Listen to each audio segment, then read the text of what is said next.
Apa sudah terlihat? Sudah. Sudah.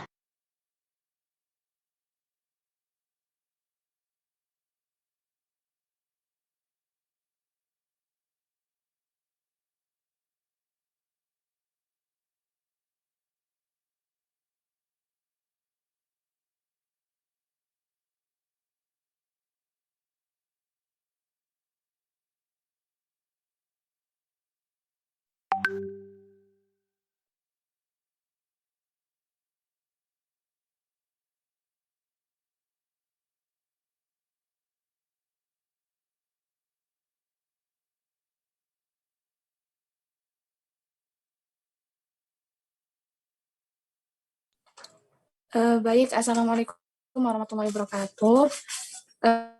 Saya perwakilan dari kelompok 2 yang akan menjadi moderator dari kelompok 1. Ya. Untuk anggota dari kelompok 1 ada Alisa Febriana Cahyani, ada Aziza Indah Ramadhani, Devi Andina Pratiwi, Devina Oktavia Putri, dan saya sendiri Erika Putri Puspitasari. Yang pertama, komunikasi. Pengertian komunikasi.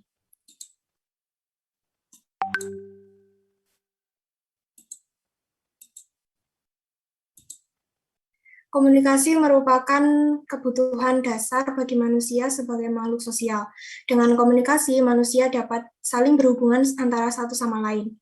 Komunikasi erat kaitannya dalam kepentingan berinteraksi, memecahkan masalah, atau menjalin hubungan baik dengan sesamanya. Komunikasi adalah akar dari semua kegiatan dan interaksi sosial karena sebagai suatu alat untuk menciptakan pengertian dan memudahkan kehidupan kolektif. Pentingnya komunikasi.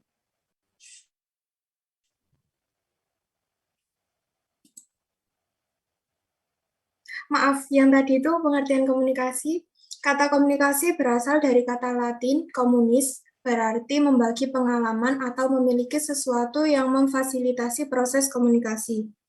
Menurut KBBI, komunikasi adalah pengiriman dan penerimaan pesan atau berita antara dua orang atau lebih sehingga pesan yang dimaksud dapat dipahami. Kemudian, fungsi komunikasi. Komunikasi memiliki beberapa fungsi. Yang pertama, informasi. Komunikasi ini menyediakan informasi tentang lingkungan untuk pemanfaatan yang lebih luas untuk orang-orang. Dengan mendapatkan informasi, memungkinkan orang berpartisipasi dan membuat keputusan terhadap isu-isu sosial. Kemudian fungsi yang kedua, pendidikan. Komunikasi memberikan ilmu pengetahuan, pengalaman, dan keahlian untuk dapat menjadi anggota masyarakat yang berguna. Fungsi yang ketiga yaitu hiburan. Komunikasi dalam bentuk gambar, film, musik, drama, dansa, literatur, olahraga, dan permainan mengajarkan suatu pengaruh besar mengenai kehidupan manusia, bahkan menghibur mereka. Yang fungsi keempat, persuasi. Maksudnya adalah persuasi membantu pencapaian keputusan terhadap kehidupan sosial, isu-isu, atau kebijakan ekonomi. Kemudian fungsi yang selanjutnya itu debat dan diskusi. Komunikasi ini dapat memberikan pandangan yang berbeda terhadap isu-isu kepentingan publik dan membantu suatu kesepakatan terhadap masalah-masalah terkait. Fungsi yang selanjutnya yaitu promosi budaya. Komunikasi dapat digunakan untuk memindahkan budaya kepada generasi yang menerima dan mempromosikannya.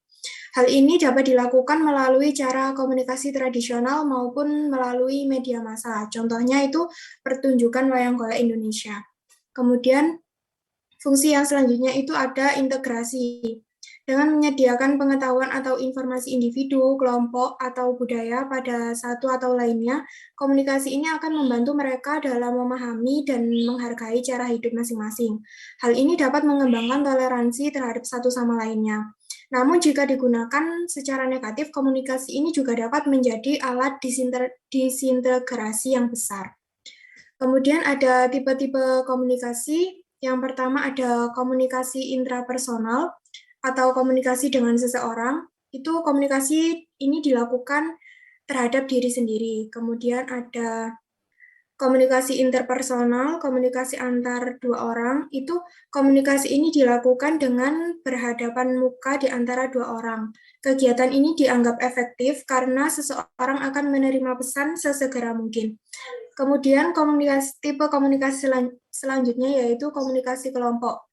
Komunikasi lebih dari dua orang. Suatu kelompok menyediakan kesempatan kepada orang yang untuk berdiskusi dan bertukar pikiran. Komunikasi kelompok dianggap efektif karena terdapat kesempatan dalam berinteraksi langsung dengan anggota-anggotanya. Komunikasi massa. Komunikasi ini membutuhkan peralatan komunikasi seperti media massa. Media massa ini dimanfaatkan untuk menggandakan pesan yang akan disampaikan dan diterima oleh sejumlah besar orang secara terus-menerus, cepat, dan serentak. Kemudian ada elemen dalam proses. Yang pertama ada sumber. Sumber atau pengirim itu ada karena munculnya informasi di dalam pikiran yang ingin disampaikan kepada penerima. Kemudian yang kedua ada pesan. Pesan pada proses komunikasi ini dapat berupa konsep gagasan, sikap, dan perasaan. Suatu pesan ini boleh mempunyai tujuan ataupun tidak sama sekali. Isi. Isi merupakan kata-kata atau simbol yang dikenal sebagai pesan bahasa. Pada elemen ini jangan dianggap sepele. Terkadang pesan sederhana bisa saja salah paham karena adanya bahan semantik yang dikombinasikan dengan perasa. Kemudian ada elemen saluran. Saluran merupakan alat pengantar pesan, dapat berupa TV, koran, radio, telepon, dan sebagainya. Alat pengantar pesan ini dapat bersifat verbal, non-verbal, tertulis, dan visual. Kemudian elemen selanjutnya ada kontekstual. Konteks dalam penyampaian pesan erat kaitannya pada komunikasi.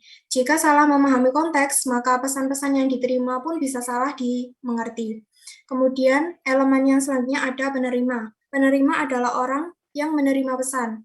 Adapun faktor yang mempengaruhi penerima pesan antara lain itu ada kesediaan untuk mengerti pesan, kredibilitas dari sumber, kemudian pengetahuan dari suatu objek hasil diskusi-diskusi sebelumnya, kemudian benar-benar memahami arti pesan dan persepsi dari pesan. Untuk yang selanjutnya akan disampaikan oleh rekan saya. Baik, akan saya lanjutkan, yaitu hambatan. Seperti yang kita ketahui sebelumnya, ada banyak elemen komunikasi dan suatu pesan sudah disampaikan melalui beragam tingkat dari sumber kepada penerima dan sebaliknya. Terkadang suatu penyampaian pesan kepada orang lain tidak akan sama ketika kita menyampaikan pesan tersebut secara langsung. Nah, dari itulah menjadi salah satu hambatan dalam berkomunikasi. Berdasarkan sumbernya, terdapat dua jenis tipe hambatan dalam berkomunikasi. Yang pertama ada hambatan yang berasal dari hubungan antar orang yang berkomunikasi. Yang kedua ada hambatan yang berasal dari faktor-faktor eksternal. Next.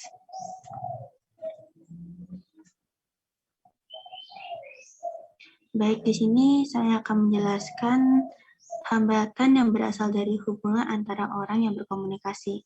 Hambatan yang berasal dari hubungan antara kedua orang yang berkomunikasi bisa dipengaruhi oleh beberapa hal seperti adanya perbedaan persepsi. Semua orang pasti memandang dunia dengan pandangannya yang berbeda-beda. Karena persepsi yang berbeda itulah setiap orang pasti ingin mengekspresikan gagasan mereka berbeda dengan orang lain. Solusi untuk hambatan ini adalah mungkin sesama orang yang berkomunikasi agar menyesuaikan persepsi tersebut, namun dengan tidak mengubah persepsi mereka sendiri. Kemudian ada penyampaian yang tidak benar. Contoh dari penyampaian yang tidak benar itu seperti kita menitip pesan kepada orang lain. Kemudian untuk solusinya, meminimalisir perantara dalam komunikasi. Kemudian ada masalah bahasa. Masalah bahasa itu solusinya dengan meningkatkan keakuratan berbicara dengan bahasa yang universal atau mudah dimengerti oleh orang lain. Kemudian ada pendengar yang kurang baik. Solusinya adalah dengan memberikan pengertian tentang situasi yang ada atau menghentikan kegiatan yang dilakukan dan beralih dengan mendengarkan pembicaraan dengan baik. Jadi contohnya pada saat kita ngumpul bersama teman, seperti nongkrong misalkan, kita sambil minum kopi tapi teman kita bercerita, kita harus menyelesaikan meminum kopi tersebut baru mendengarkan. Kemudian ada pernyataan yang emosional. Solusinya adalah Berhati-hati tentang pernyataan yang akan dilontarkan terhadap orang lain. Jadi kita kalau mau memberikan suatu pernyataan, kita harus menata terlebih dahulu kata-kata yang akan kita lontarkan agar tidak menyakiti hati orang lain. Kemudian ada perbedaan latar belakang. Perbedaan dalam latar belakang dapat menjadi salah satu dari batasan komunikasi paling keras untuk diatasi, seperti umur, pendidikan, gender, kecantikan, popularitas, agama, kepercayaan. Nah, dalam suasana emosi tersebut yang telah berlalu dapat memisahkan seseorang dari yang lainnya dan membuat pemahaman jadi lebih sulit. Jadi solusi yang paling tepat untuk perbedaan latar belakang ini, kita harus berusaha memahami latar belakang orang lain dan mencoba menyesuaikannya dengan cara yang kita buat sendiri. Kita harus mengerti mana yang buruk dan mana yang baik. Next. Kemudian, hambatan yang berhubungan dengan faktor-faktor eksternal. Untuk hambatan yang berhubungan dengan faktor-faktor eksternal itu biasanya berasal dari faktor selain orang yang berkomunikasi. Contohnya yaitu aplikasi yang kita gunakan, kemudian yang kedua transportasi yang kita gunakan atau saluran yang kita gunakan saat berkomunikasi, kemudian dokumen yang memberikan kesan terhadap pembaca. Next. Kemudian ada proses komunikasi. Proses komunikasi adalah unsur terpenting dalam menentukan berhasil atau tidaknya proses penyampaian pesan dari komunikator kepada komunikan yang menjadi tujuan utama dari komunikasi. Beberapa ahli memiliki pendapat berbeda tentang proses terjadinya komunikasi. Yang pertama, proses komunikasi menurut Aristoteles. Proses komunikasi Aristoteles dimulai dari pembicara yang mengutarakan pesan dalam suatu situasi kepada khalayak yang kemudian menimbulkan dampak atau pengaruh. Kemudian proses komunikasi menurut Laswell. Proses komunikasi menurut Laswell diawali dengan pengirim pesan yang menyampaikan pesan melalui media yang diterima oleh penerima pesan, kemudian menciptakan umpan balik berupa feedback untuk diberikan kepada pengirim pesan. Kemudian yang ketiga ada proses komunikasi menurut Scrum. Proses komunikasi menurut Scrum dimulai dari pengirim pesan yang mengirim pesan kepada penerima pesan, yang kemudian secara bergantian mengirim pesan kepada pengirim pesan pertama. Next. Selanjutnya akan dilanjutkan oleh teman saya, Aziza.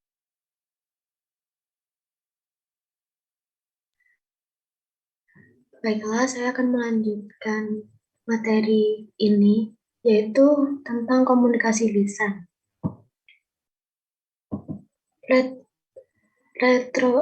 Retorika mempunyai sejarah yang panjang dan telah didefinisikan serta digunakan dengan beberapa cara yang berbeda sejak beberapa abad. Oleh karena itu, sulit untuk memberi contoh yang sederhana. Namun demikian, semua teori tentang retorika secara umum dibagi menjadi dua konsep, yaitu penggunaan bahasa atau sistem lambang dan pengaruh gagasan dan efeknya. Manusia terus-menerus mempergunakan lambang untuk mempengaruhi satu sama lainnya.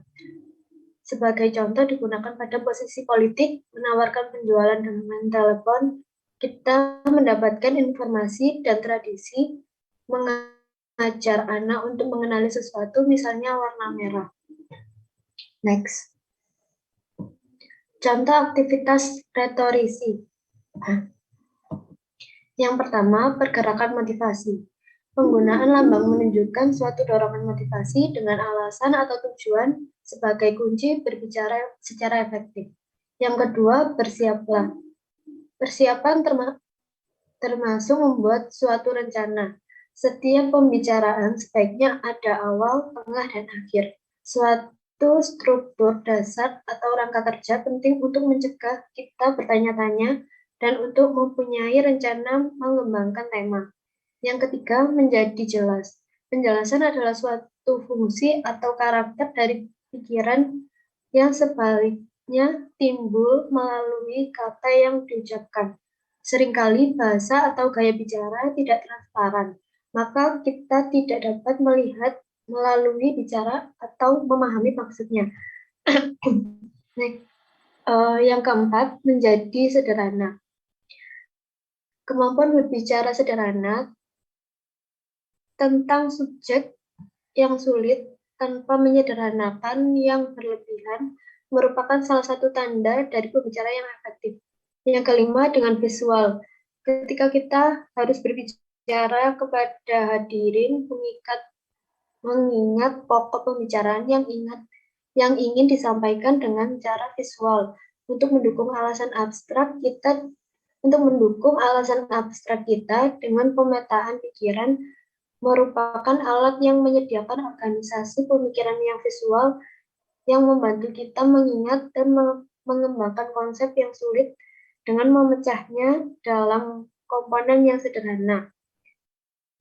Yang keenam, secara alami, hindari perilaku dan sikap yang tidak biasa. Seringkali kita dihadapkan pada situasi penuh ketakutan.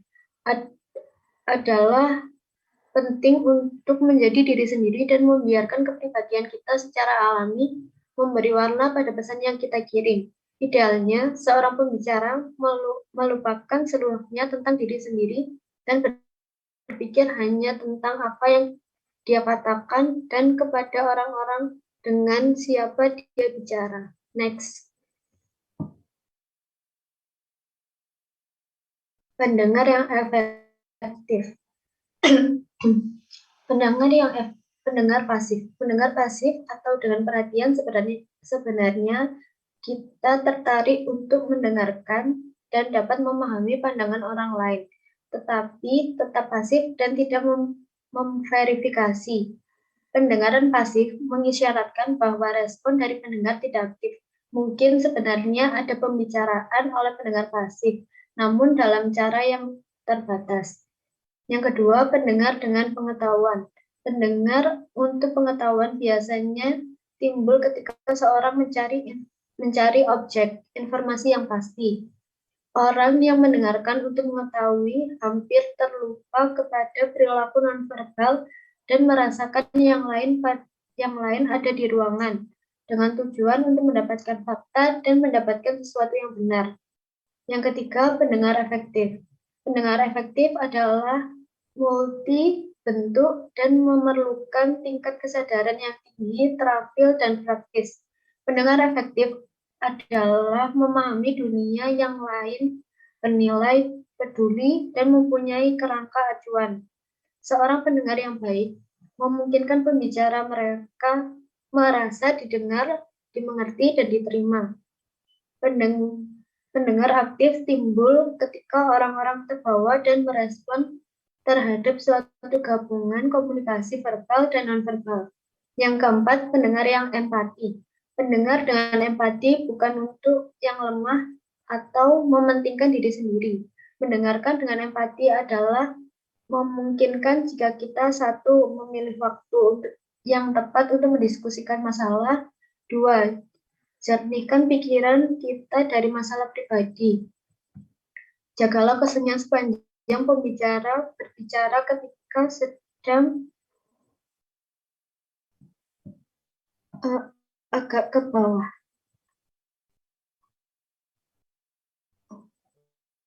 Next.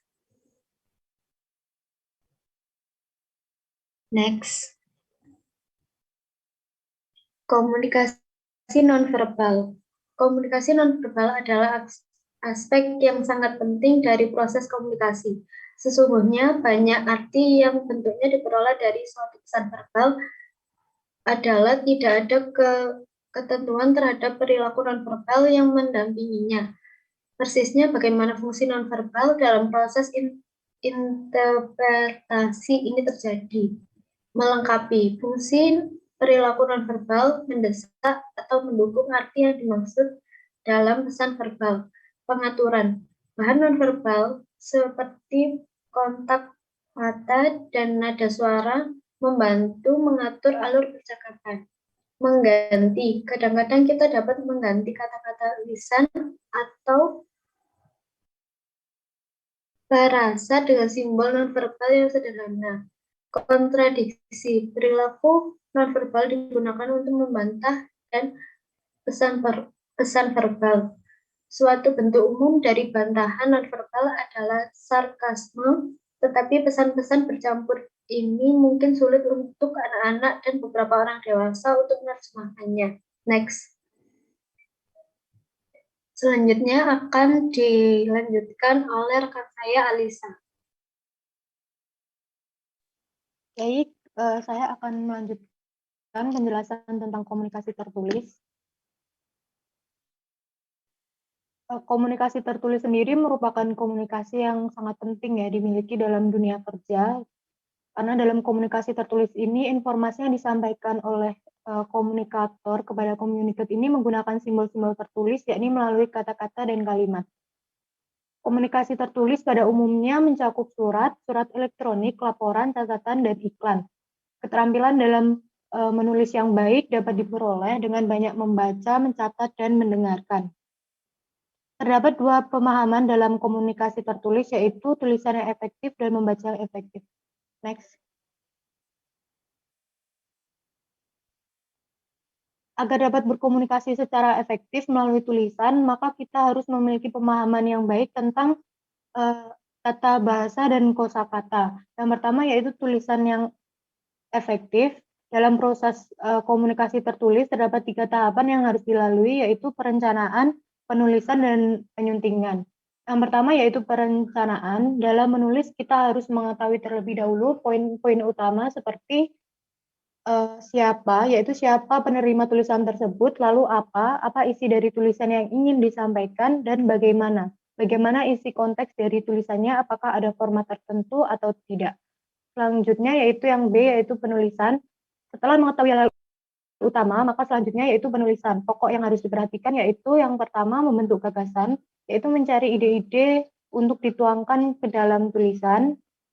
Dan untuk kedua yaitu mengorganisasi pikiran, di mana pada tahapan ini setelah mendapatkan ide, maka selanjutnya mengembangkan ide tersebut dengan struktur. Dan yang terakhir yaitu penyuntingan atau biasa disebut dengan revisi, merupakan tahap di mana kita bisa meringkas dan memperbaiki kata, kalimat, tanda baca yang dirasa belum sesuai atau belum efektif.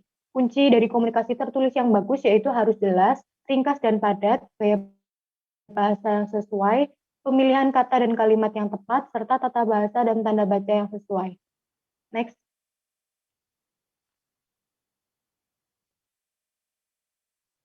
Yang kedua yaitu membaca yang efektif. Membaca tidak hanya membantu seseorang untuk meningkatkan kosakata, tetapi juga dapat meningkatkan pengetahuan dasar. Namun ketika kita harus membaca dan melakukan penelitian tentang sesuatu dari bahan yang banyak dalam waktu yang terbatas, tentu kita membutuhkan cara yang efektif agar kita tetap dapat menyelesaikan dengan baik. Disinilah kita membutuhkan teknik membaca secara efektif yang dapat mempermudah proses membaca. Teknik dalam membaca yang pertama yaitu ada mengamati bacaan. Mengamati bacaan digunakan ketika kita mencari kosakata khusus atau frasa tertentu.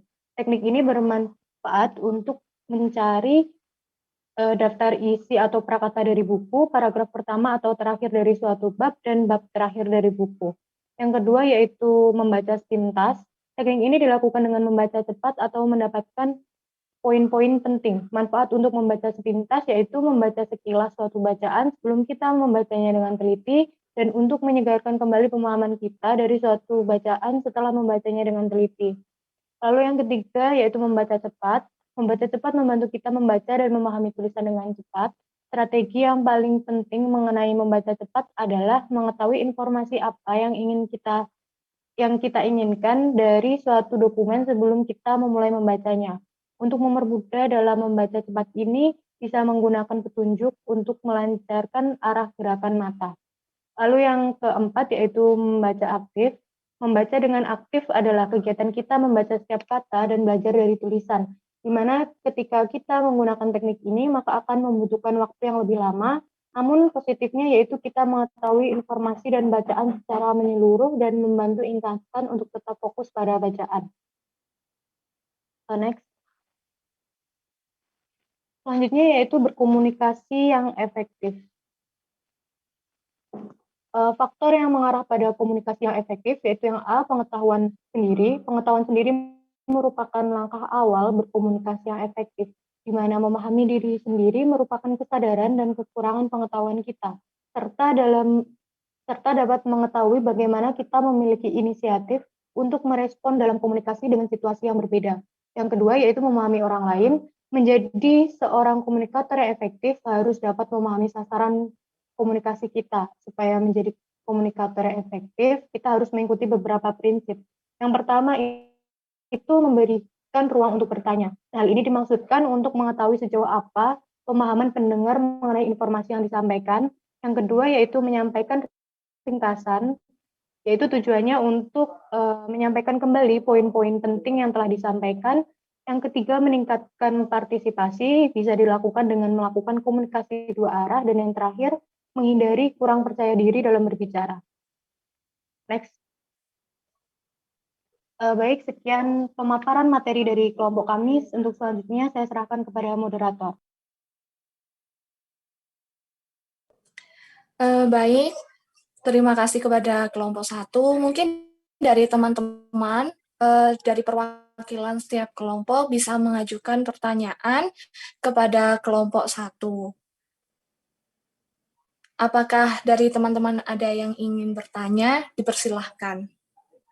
Permisi moderator, izin bertanya. Baik, silahkan dari kelompok berapa? Saya perwakilan dari kelompok 4, izin bertanya. Menurut pendapat kelompok kalian, bagaimana mengatasi seseorang pendengar yang bukannya memberikan solusi tetapi malah mengadu nasib? Dan itu berdampak buruk bagi orang yang bercerita. Lalu bagaimana kita bisa memilih pendengar yang dapat membuat kita bercerita dengan leluasa dan memberikan respon yang baik? Apakah suara saya jelas? Baik, terima kasih kepada perwakilan dari kelompok 4. Apakah dari kelompok 1 bisa diterima dengan baik untuk pertanyaannya atau mau diulangi kembali?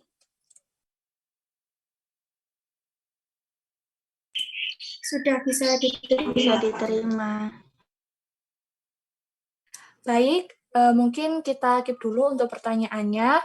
Apakah dari teman-teman yang lain ada yang ingin mengajukan pertanyaan? Dipersilahkan. Permisi, saya izin bertanya. Baik, silahkan dari kelompok berapa? Saya perwakilan dari kelompok 1. Pertanyaannya, dianya keras kepala dan maunya menang sendiri. Terima kasih. Mohon maaf, apa bisa diulangi dari perwakilan kelompok berapa ya? Perwakilan kelompok 3. Ya, baik. Baik, apakah dari kelompok 1 sudah dapat diterima untuk pertanyaannya atau mau diulangi kembali? Sudah dapat diterima. Baik, terima kasih. Mungkin dari teman-teman yang lain ada pertanyaan kembali kepada kelompok 1, silahkan. Permisi, izin bertanya. Baik, silahkan. Dari kelompok berapa? Saya Sophia Dirayu, perwakilan dari kelompok 5, izin bertanya. Apa kelebihan dan kelemahan dari masing-masing tipe komunikasi? Terima kasih. Baik, terima kasih atas pertanyaannya. Apakah dari kelompok 1 sudah dapat diterima untuk pertanyaan dari kelompok 5? Baik, sudah dapat diterima. Baik, dipersilahkan kepada teman-teman yang lain untuk yang ingin mengajukan pertanyaan kepada kelompok 1 atau dari kelompok 1 mau menjawab terlebih dahulu pertanyaan dari teman-teman yang sudah mengajukan pertanyaan, dipersilahkan.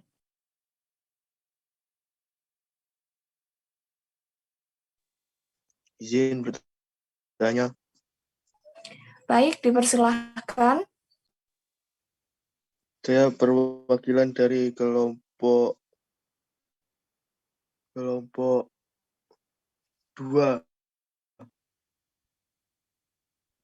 Ingin bertanya.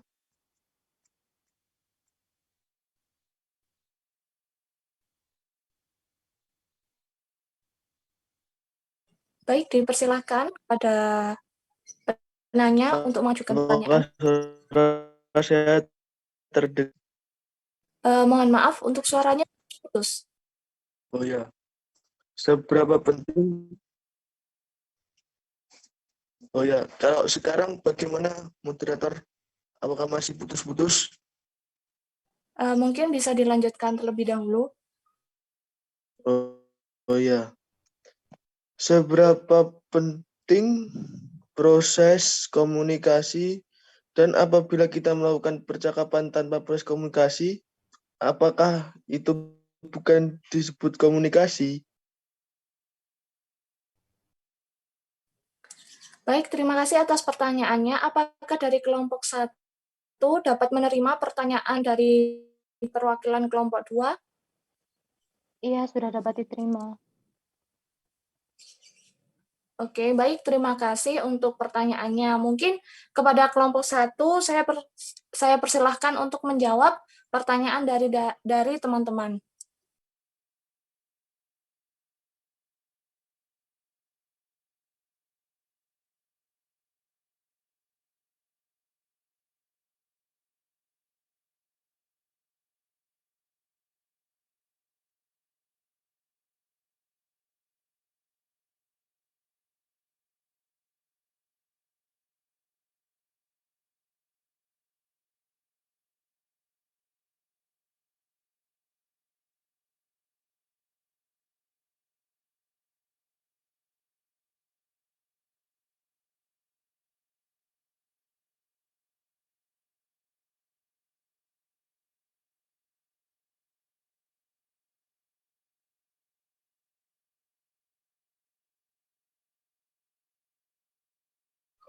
Baiklah, saya akan menjawab pertanyaan dari Nur Rahma Putri dari kelompok 3. Pertanyaannya yaitu, bagaimana cara mengatasi perbedaan persepsi dengan orang yang kepribadiannya keras kepala dan maunya menang sendiri? Cara yang pertama yaitu, apabila orang tersebut sedang berpendapat, kita seharusnya jangan langsung menyalahkan pendapat orang tersebut. Dan kita itu seharusnya mendengarkan terlebih dahulu pendapat orang tersebut.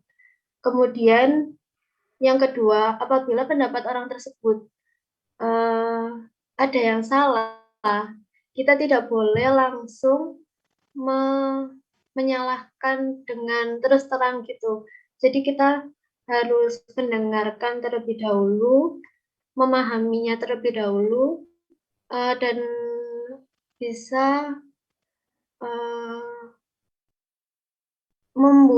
membuat dia sadar dengan pendapatnya sendiri kalau pendapatnya itu salah gitu. Terus yang ketiga,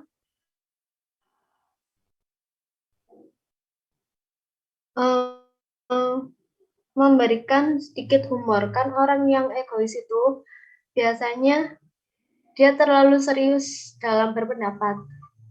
Dan seharusnya kita itu tidak memasukkan ke hati gitu loh kalau orang itu sedang berpendapat atau menyampaikan persepsinya gitu. Apakah bisa diterima?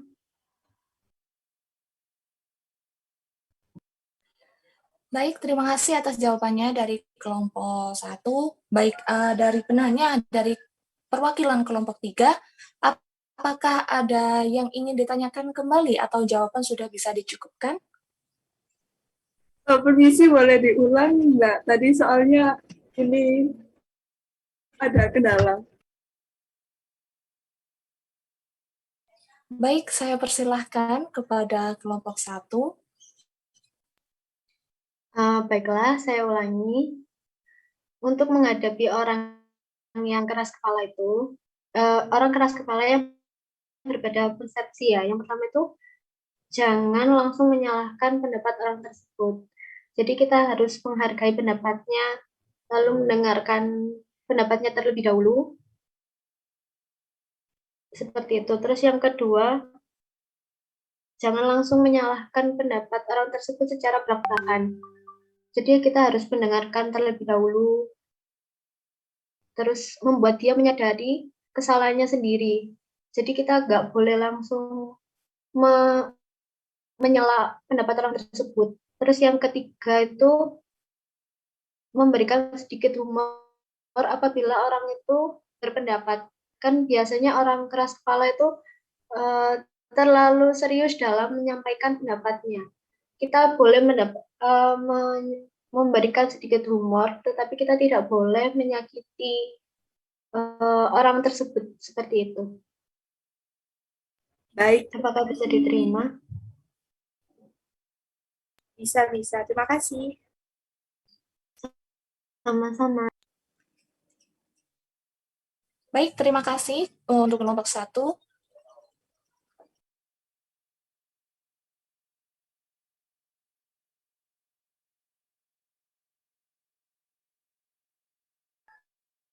Baik, dipersilakan kepada kelompok 1 untuk menjawab pertanyaan dari teman-teman yang lainnya. Terima kasih. Baik, di sini saya akan menjawab pertanyaan dari Risma, perwakilan dari kelompok 4. Jadi yang ditanyakan tadi itu bagaimana cara mengatasi seorang pendengar yang tidak memberikan solusi ketika kita bercerita namun malah mengadu nasib, dan bagaimana cara memilih pendengar yang baik. Nah, jadi ketika kita bercerita tentang suatu hal atau mengenai masalah kita kepada seorang pendengar, jika pendengar itu kita merasa bahwa pendengar itu justru malah mengadu nasib atau membanding-bandingkan kehidupan dia dengan masalah kita. Jadi tahap pertama yang harus kita lakukan itu kita harus berhenti bercerita. Karena kenapa? Karena cerita kita tidak akan didengarkan. Jadi kita harus berhenti untuk bercerita. Setelah kita berhenti bercerita, tentunya pendengar ini akan mengucapkan atau menceritakan tentang ceritanya untuk dibanding-bandingkan dengan cerita kita. Nah, saat pendengar ini menceritakan ceritanya, kita amati. Kita amati cara dia merespon cerita kita itu bagaimana. Kita harus tetap mendengarkan apa yang diucapkan oleh si pendengar ini. Walaupun sebenarnya kita itu tentunya merasa kesal ya kalau ada pendengar yang seperti itu. Tapi kita harus tetap mendengarkan apapun yang diucapkan. Nah, setelah si pendengar ini sudah berhenti untuk menceritakan ceritanya sendiri, itu kita jangan lagi menceritakan masalah kita. Jadi jangan kembali ke titik awal, karena yang akan terjadi selanjutnya itu akan sama dengan yang sebelumnya. Cerita kita tidak akan didengarkan. Jadi jangan kembali ke masalah kita, tapi alihkan ke pembicaraan yang lain. Setelah kita berhasil mengalihkan pembicaraan, dan ketika pembicaraan itu sudah selesai, sudah berakhir, maka cobalah untuk menjauh atau menghindar dari tempat atau situasi itu. Jadi bisa pokoknya dibuat seakan-akan kalian itu sudah selesai gitu ceritanya. Jadi mencoba untuk menjauh dari situasi itu. Nah, untuk kedepannya, karena kita tadi sudah mengamati ya bagaimana cara pendengar itu merespon cerita kita. Untuk kedepannya, kita tidak usah memaksakan diri untuk bercerita ke si pendengar ini, karena kita sudah tahu cara dia merespon cerita kita itu bagaimana.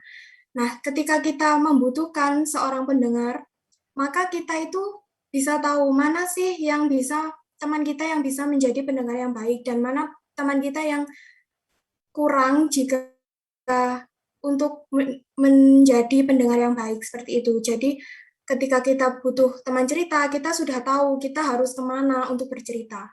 Karena kita sudah mengamati bagaimana respon pendengar itu ketika kita bercerita. Seperti itu. Saya kembalikan ke moderator. Baik, terima kasih atas jawabannya dari kelompok 1. Apakah dari penanya dari kelompok 4 ada yang ingin ditanyakan kembali atau jawaban sudah dapat difahami dengan baik? Baik, terima kasih untuk kelompok 1 sudah dapat dipahami jawabannya. Baik, terima kasih untuk pertanyaan dan juga jawabannya.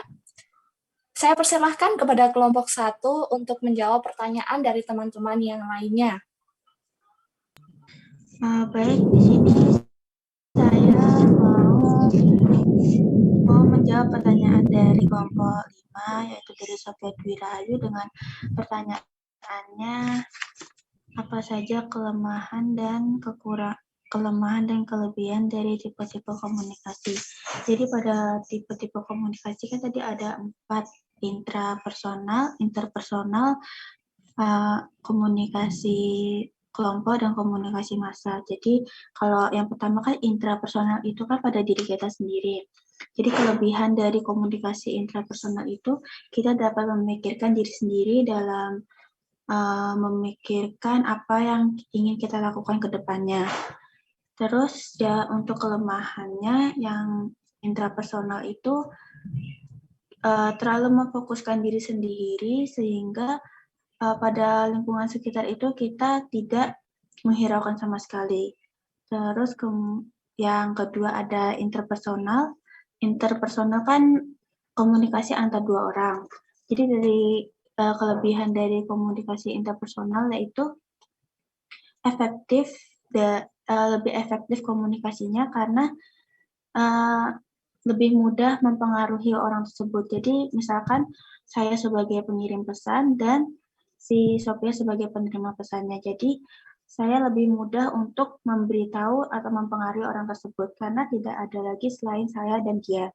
Kemudian kelemahan dari komunikasi interpersonal ini yaitu adanya kesalahpahaman karena kalau kita lihat pada keadaan seperti ini kan kalau berdiskusi kita tidak bisa bertemu langsung. Jadi alternatifnya kita akan menggunakan seperti aplikasi Zoom atau Meet. Nah, terkadang kan sinyal di tempat masing-masing kan akan berbeda. Jadi kalau misalkan sinyal orang itu jelek, kita tidak dapat menerima pesan dengan baik. Kemudian untuk komunikasi kelompok. Jadi dalam kelebihan dari komunikasi kelompok itu semua anggota bisa berkumpul kan. Kemudian kita bisa saling bertukar pikiran, terus bertukar pendapat kepada anggota kelompok lain. Untuk kekurangan dari komunikasi kelompok ini, mungkin setiap anggota itu tidak mungkin bisa datang tepat waktu. Terus juga nggak mungkin yang namanya bisa datang semua. Pasti ada beberapa orang yang nggak bisa datang. Akhirnya kita kurang komunikasi dan bakal ada miskomunikasi. Kemudian ada yang keempat, komunikasi massa. Nah, dalam komunikasi massa itu kan kita menggunakan media massa seperti TV, radio, majalah, dan koran. Nah, untuk kelebihannya, kita bisa mendapatkan pesan yang lebih cepat dan serentak kepada seluruh orang. Karena jangkauan dari komunikasi massa ini lebih besar dan luas. Kemudian untuk kekurangannya, jika ada berita yang kurang aktual akan tersebar lebih cepat dan membuat persepsi orang itu berbeda-beda. Baik, itu jawaban dari saya. Apakah dari Sophia bisa diterima? Baik, terima kasih atas jawabannya, cukup jelas. Terima kasih. Baik, terima kasih atas pertanyaan dan juga jawabannya. Saya persilahkan kepada kelompok 1 untuk menjawab pertanyaan dari teman-teman yang lainnya. Iya, baik. Izin masuk, saya mau menjawab pertanyaan dari kelompok 2. Tadi kan pertanyaannya, seberapa penting proses komunikasi dan apabila kita melakukan percakapan tanpa proses komunikasi, bukan disebut komunikasi, maka jawabannya itu komunikasi itu kan sangat penting ya, karena kita sebagai manusia ini kan kebutuhan dasarnya itu merupakan komunikasi. Nah, dengan komunikasi ini manusia dapat saling berhubungan satu sama lain, baik itu kan dalam kehidupan sehari-hari di rumah maupun di instansi masyarakat atau dalam di tempat manapun manusia tersebut berada. Jadi tidak ada manusia yang tidak terlibat dalam sebuah komunikasi gitu. Karena semakin kompleks kehidupan manusia tersebut, maka peran komunikasi itu tidak bisa terelakkan. Nah, melalui proses komunikasi yang telah dipaparkan tadi kan akan terjadi proses atau berlangsungnya sebuah komunikasi antara dua belah pihak atau lebih. Jadi proses komunikasi sendiri itu kan diawali ketika seseorang berbicara lalu mendapat respon dari pendengar berupa jawaban. Jadi apabila kita melakukan sebuah percakapan, maka hal itu secara tidak langsung telah melakukan proses komunikasi tersebut. Karena dalam sebuah percakapan itu kan tentunya akan mendapat respon berupa timbal balik dari audiens. Baik, itu jawaban dari saya. Selanjutnya saya serahkan kepada moderator. Baik, terima kasih atas jawabannya. Apakah dari penanya, dari perwakilan kelompok 2 sudah dapat dipahami dengan baik?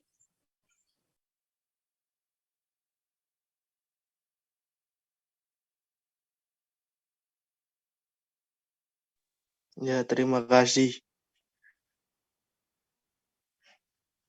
Baik, terima kasih atas pertanyaan dan juga jawabannya.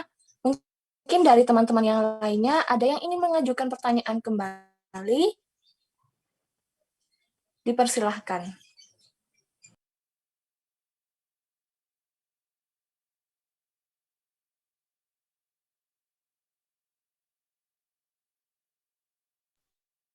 Masuk, moderator, apakah masih ada waktu untuk saya mengajukan pertanyaan? Baik, masih ada waktu untuk mungkin satu pertanyaan saja. Dipersilahkan. Ya, baik. Terima kasih moderator atas waktunya. Perkenalkan, nama saya Nanda Fitri dari kelompok 3 izin bertanya. Bahkan tadi kan ada faktor yaitu kita harus percaya diri percaya diri saat berkomunikasi begitu. Nah, kalau seumpama kita berkomunikasi dengan orang yang baru kita kenal atau dengan orang yang maksudnya berpangkat tinggi lah atau pokoknya orangnya itu bagus gitu. Nah, pasti kan kita komunikasinya kan pasti bakal gugup, terus bakal kayak nyendat-nyendat gitu loh karena kan gugup gitu. Nah, itu bagaimana kan pasti dari pendengarnya dari situnya kan pasti kayak bingung kan ini ngomongnya kok malah kayak gini. Nah, itu solusinya gimana ya biar kita kalau ngomong itu berkomunikasinya itu baik gitu. Terima kasih. Baik, terima kasih atas pertanyaannya. Saya persilahkan kepada kelompok 1 untuk menjawab pertanyaan yang telah diberikan.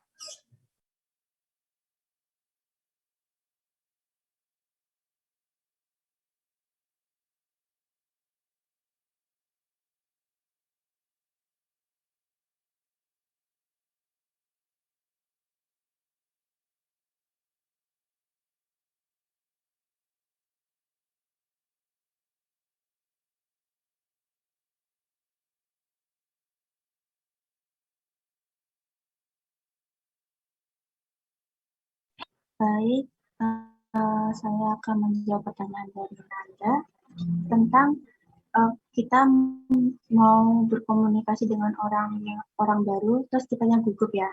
Nah, kalau menurut pengalaman saya sendiri, karena saya juga pernah mengalami hal itu. Jadi, kalau saya itu pernah waktu baru masuk SMP, itu saya ingin berkenal gitu dengan teman satu ospek sama saya. Nah, itu karena saya kan orangnya malu banget sama intinya masih beradaptasi dengan yang lain itu.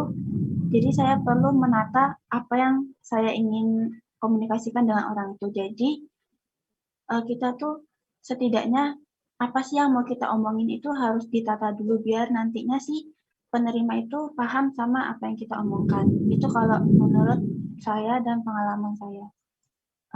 Mungkin dari kelompok saya bisa menambahkan.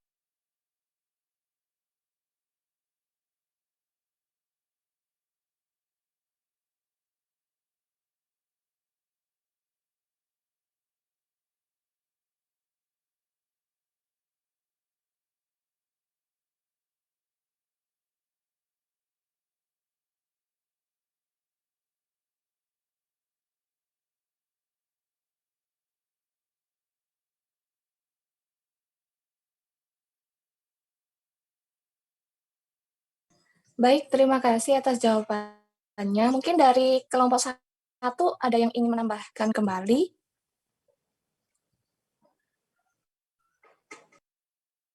Baik, dari anggota kelompok 1 sudah tidak ada yang ditambahkan. Jadi, itu jawab. Baik, terima kasih atas jawabannya dari kelompok 1. Untuk penanya, apakah ada yang ingin ditanyakan kembali atau jawaban sudah bisa dipahami dengan baik?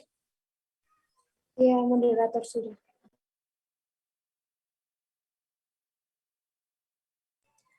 Baik, terima kasih. Karena ada keterbatasan waktu untuk sesi presentasi dan juga tanya jawab,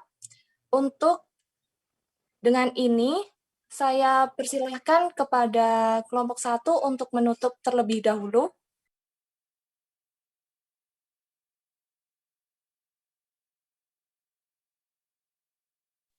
Ya, baik. Sekian presentasi dari kelompok 1. Atas perhatiannya kami ucapkan terima kasih. Selanjutnya saya serahkan moderator. Baik, terima kasih atas presentasi dari kelompok 1. Saya selaku moderator mengucapkan mohon maaf apabila ada perkataan yang salah ataupun perbuatan. Terima kasih. Wassalamualaikum warahmatullahi wabarakatuh. Waalaikumsalam warahmatullahi wabarakatuh. Terima kasih untuk kelompok 1, moderator, dan untuk semuanya yang ada di kelas ini. Terima kasih atas keaktifannya, atas materi yang disampaikan. Kita kasih plus untuk kelompok 1 dan untuk semuanya. Oke, semakin kesini semakin baik saya kira ya. Jadi kelompok 1 kalau di awal dulu kan yang mengawali presentasi. Dan untuk yang sekarang sudah berbeda dengan yang awal dulu. Sudah mulai banyak perbedaan, sudah mulai banyak perubahan dan peningkatan. Oke, saya harap untuk kedepannya juga lebih baik lagi. Tidak hanya di mata kuliah kita, mungkin di mata kuliah lain atau di aktivitas lain ya. Karena materi yang kita pelajari di mata kuliah ini saya rasa bisa kita pahami semuanya dari materinya.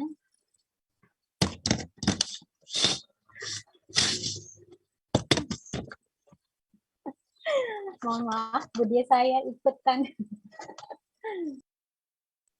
Sebentar ya.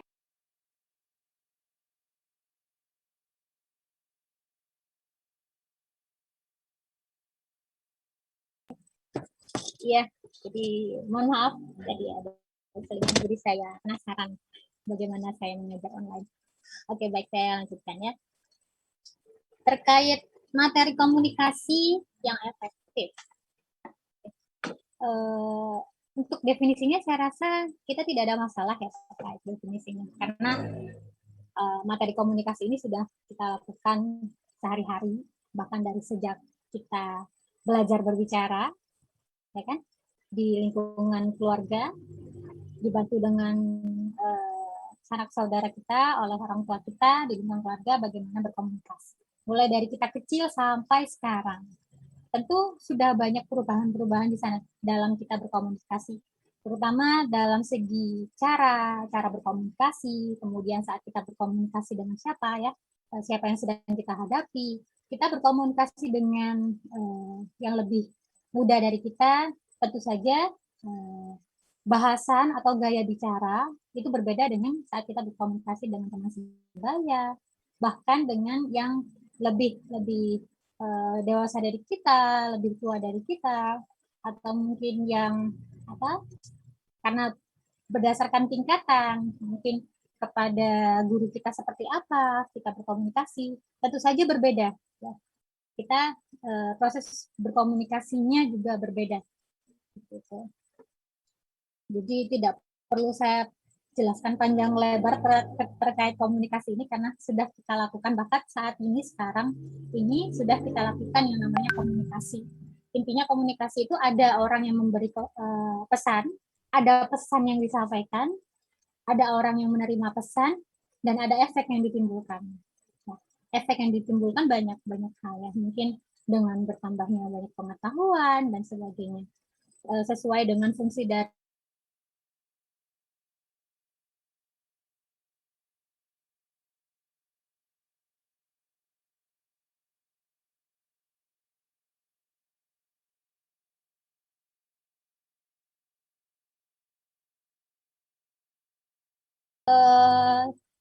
jadi untuk proses komunikasi itu masih berkaitan dengan definisi dari komunikasi tadi. Proses penyampaian, berarti ada pesan di sana. Ada yang namanya proses berarti dari awal sampai akhir ya, dari awal ada komunikator, ada pesan yang disampaikan, ada komunikan. Komunikan berarti yang menerima pesan. Nah, mungkin yang bisa saya tambahkan terkait materi yang telah disampaikan oleh kelompok 1, tadi sudah ada definisi, pentingnya komunikasi, saya lihat ya, ada fungsi juga, ada tipe-tipe komunikasi ya, ada tipe-tipe komunikasi dijelaskan dari yang kecil dulu, ruang lingkupnya, seperti intrapersonal, interpersonal, komunikasi kelompok, komunikasi massa, dari lingkup yang kecil sampai lingkup yang besar. Jadi kalau saya lihat di sini kenapa didefinisikan dulu dari yang kecil, dari yang intrapersonal. Saya melihatnya dari sudut pandang seperti ini. Intrapersonal kan kaitannya komunikasi dengan diri sendiri. Ya, komunikasi dengan diri sendiri artinya berbicara dengan diri sendiri. Bukan berarti dalam tanda kutip itu ya sedang kurang sehat ya, bukan ya. Yang maksudnya dari komunikasi dengan diri sendiri itu lebih ke evaluasi diri, introspeksi diri. Gitu ya. Sebelum kita berkomunikasi dengan orang lain, banyak-banyaklah berintrospeksi terhadap diri sendiri. Apa kelebihan kita, apa kelebihan diri sendiri, apa kelemahan diri sendiri, apa yang perlu diperbaiki, termasuk bagaimana bersikap dengan orang lain, termasuk bagaimana berkomunikasi dengan orang lain. Jadi lebih ke introspeksi diri. Ya, kemudian kalau sudah belajar terkait itu, maka mulai menata diri, bagaimana berkomunikasi dengan orang lain, minimal 2 orang, ya, tatap muka 2 orang, interpersonal, gitu. Kemudian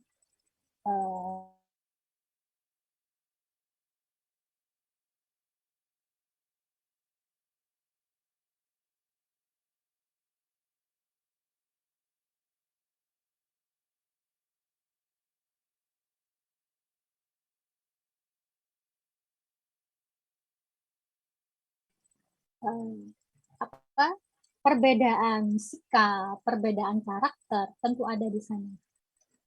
Nah, bagaimana caranya kita memposisikan diri agar ketika melakukan komunikasi kelompok ini tetap terjadi secara baik, tetap terjadi secara efektif.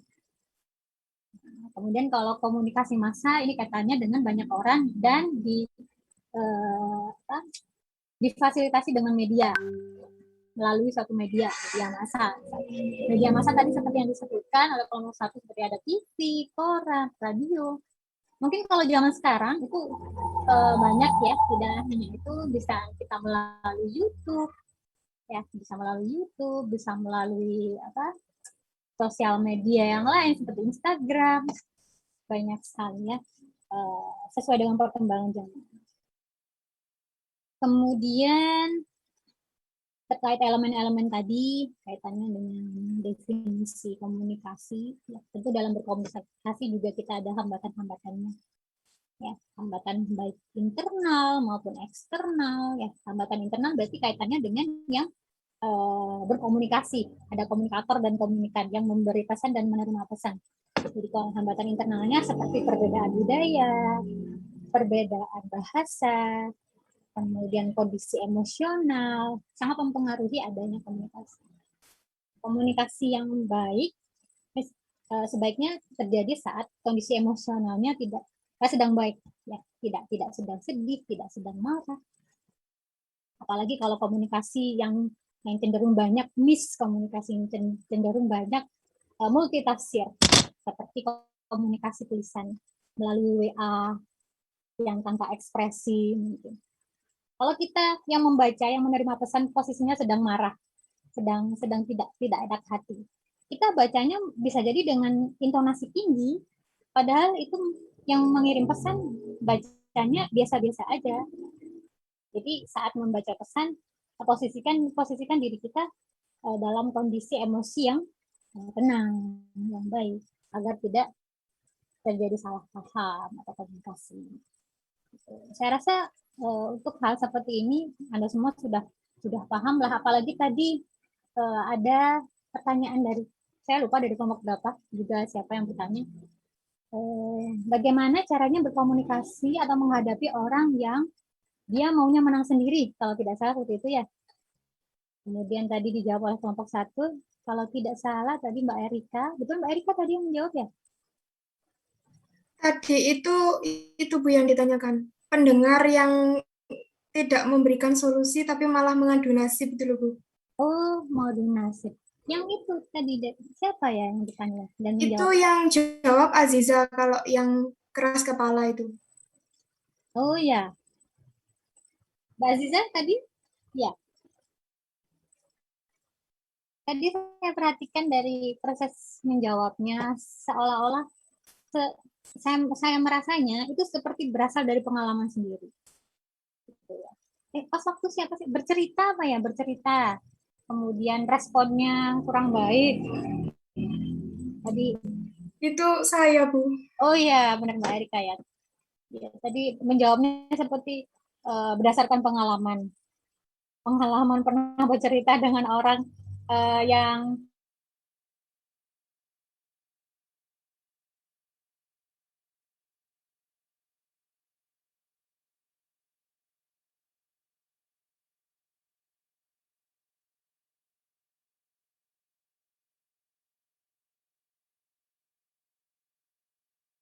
stressingnya Mbak Erika.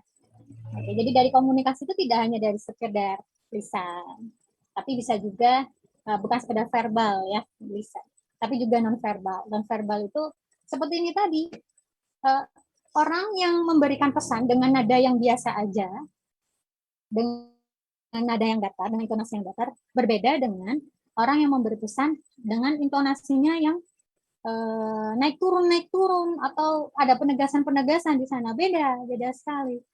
Yang ditangkap si penerima beda, sekalipun isi pesannya sama, betul tidak? Ya, jadi sekalipun isinya sama, tapi kalau disampaikan dengan cara yang berbeda, atau bahkan dari dua orang yang berbeda dengan cara yang berbeda, nanti yang ditangkap oleh si penerima pesan itu berbeda juga. Gitu ya.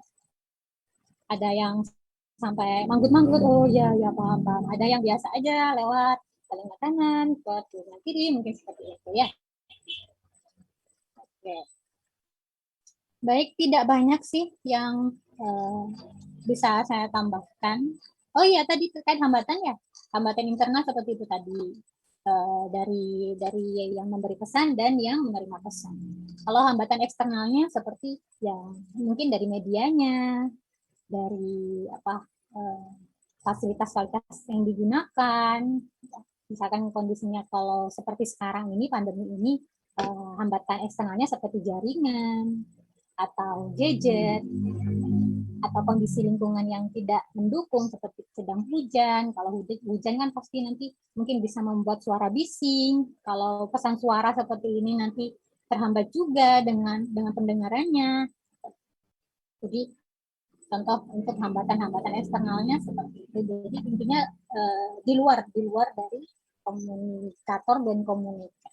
Paham? Saya rasa semuanya paham lah. Mungkin satu hal lagi yang bisa saya tambahkan terkait ini. 5 kunci, ada 5 kunci komunikasi efektif. Apa saja itu? Ada yang tahu mungkin?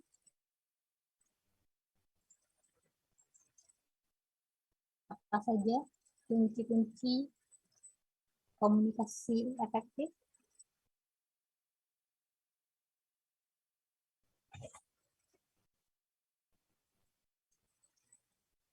Oke.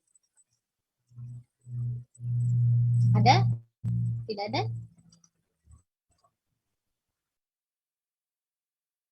Baiklah, jadi yang menyebabkan suatu komunikasi itu efektif, dikatakan efektif. Maksudnya efektif itu adalah pesan yang ingin disampaikan atau tujuan dari penyampaian pesan dari seorang komunikator atau komunikan itu tersampaikan dengan baik, dapat dimengerti komunikan dengan jelas, dapat diterima dan dipahami oleh komunikan dengan jelas, dan sepemahaman, sepemikiran. Apa yang dipahami oleh komunikator, itu dipahami oleh komunikan. Sepemahaman. Jadi bukan beda pemahaman. Kuncinya diantaranya yaitu yang pertama, respect. Ya, respect. Artinya ada sikap hormat, menghargai. Jadi lebih ke personalnya, harus ada sikap hormat, menghargai, karena pada intinya dan pada dasarnya ya, tiap orang itu pasti ingin dihargai, pasti ingin dihormati, ya. Tidak direndahkan, tidak disepelekan. Ini bisa ditunjukkan dengan bentuk gestur, dengan bentuk nada bicaranya, intonasinya. Jadi menunjukkan sikap respeknya seperti apa. Karena itu hal dasar yang dimiliki atau dirasakan oleh setiap orang dan sebaiknya dilakukan. Respek. Yang kedua itu empati. Ya. Tidak sekedar simpati, tapi juga empati. Mampu mengkondisikan diri itu berada di kondisi orang lain, memposisikan diri pada posisi orang lain. Jadi mendengarkan dengan seksama, memahami dengan seksama, seolah-olah kita sedang berada di posisinya. Atau mungkin saya bisa katakan dengan istilah seperti ini, berada di atas sandal orang lain. Sepatu, boleh lah ya, sandal, sepatu. Intinya kita menempatkan posisi kita seperti dalam posisinya, apa yang dia rasakan. Baik komunikator maupun komunikan, karena timbal balik ya, timbal balik. Kemudian jelas audible. Audible ini tidak menimbulkan multitafsir. Ya. Nanti nyambung sama clarity juga. Audible ini berarti bisa didengarkan, bisa dipahami dengan pesan yang disampaikan. Kalau sudah bisa dipahami, bisa dimengerti terkait pesan yang disampaikan, jelas nanti ini termasuk komunikasi yang efektif. Gitu. Nyambung tadi clarity, ya. Clarity kejelasan dari pesan yang disampaikan.